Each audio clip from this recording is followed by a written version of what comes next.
I'm making a laser communicator, and this is the antenna, if you will, the solar cell. And I need to solder some wires on here, and the wires should be very fine, like this back here.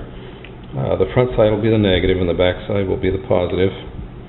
I've cleaned this already, and what I'm going to do is I'm going to add some solder here. If it doesn't take nicely, I need to go back and clean it, and then I'll add a little bit of solder to the back, where I'm going to attach the other wire.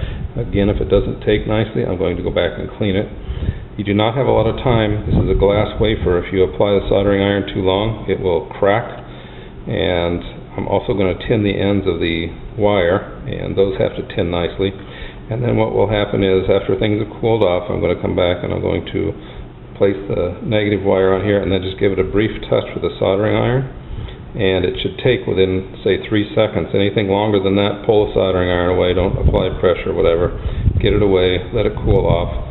Go back, clean things up, and try it again. The culprits can be, for example, if you have dirty wire, okay, you need new wire, you need to trim it off.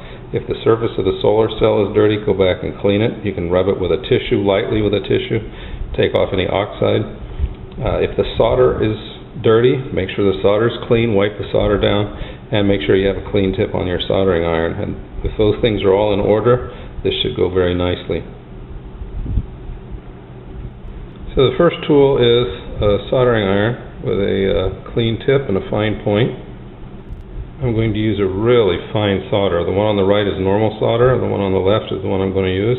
So you need to use a really fine wire, like this one. A stranded wire, don't recommend solid wire.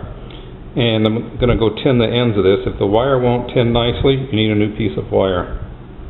So here on the front side, you can easily see where I applied the solder. There's a little ball of solder there, and here it is on the back side, that little blur right there.